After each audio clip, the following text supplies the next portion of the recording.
स्वच्छता अभियान चालू है। अगर भंगी लोग नहीं रहते तो आज जगह जगह में कचरा रहता था। हम लोग है तो हम सफाई कामगार की नौकरी करते हैं। हिंदी को बोलो नाली निकालो, निकालेंगे कचरे की डिश उठाने के बोलेंगे, उठाएंगे क्या?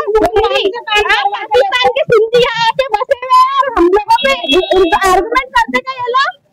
आज हमारा पूरा घर तोड़े, दिल्ली की दीवार क्यों नहीं तोड़े? वहाँ पे भी फोकस करो जरा सा। वो फालतू पार्टी वो क्यों नहीं तोड़े? वो आगे नहीं बढ़ा रहे, रोड इधर क्यों बढ़ा रहे?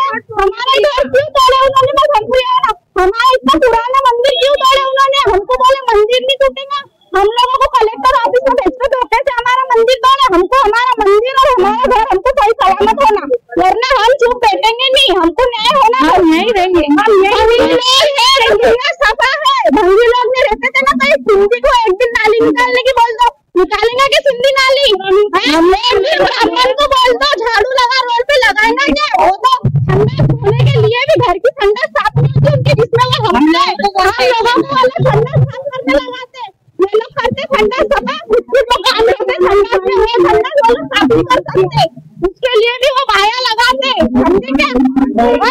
समझी करते। आज भंगी तो देश सफा है। मला एक सांगा, महानगरपालिकेचे अधिकारी काल आले, त्यांनी इथे अतिक्रमणाची कारवाई केली, तेव्हा तुम्ही लोक घरी होते? हो, आम्ही घरीच होतो आणि कुठलीही सूचना नव्हती तर त्यांनी कारवाई केली? सूचना नाही दिली, फक्त ते सकाळी आले, त्यांनी घरातल्या आमच्या लोकांना म्हटलं की आम्ही तुमच्या घराला धक्का पण नाही लावू म्हणे, फक्त आम्हाला तुम्ही तुमच्या घरातल्या कुटुंबाचे नाव द्या म्हणे, आम्ही सिग्नेचर द्या। माझ्या भावाची सिग्नेचर घेऊन गेले, मग ते डायरेक्ट बुलडोझर घेऊन आले आणि डायरेक्ट बुलडोझर चालवला। आमचे लहान लहान लेकरं यांना काय झालं असतं, कोणाचा जीव गेला असता तर सरकारने आम्हाला भरून दिलं असतं का? समोर तुमची सही घेतली, आम्हाला ते नाही माहिती, फक्त घेऊन आले कागद, तुमच्या कुटुंबांचं नाव द्या म्हणे, आम्ही म्हणे काहीच नाही करणार, तुमच्या घराला पण धक्का नाही लावणार, फक्त आम्हाला नाव द्या, आम्ही आहो म्हणते तुमच्या सोबत। एवढी साईन घेऊन 4-5 जण गेले।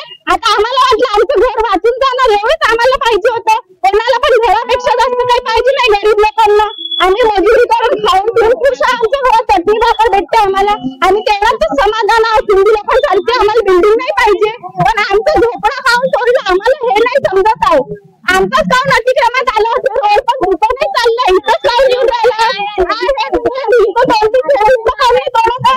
आणि जे मदत चाललं होतं, पोलीस लोकांनी एवढी गुंडागर्दी दादागिरी चालवली, जो मला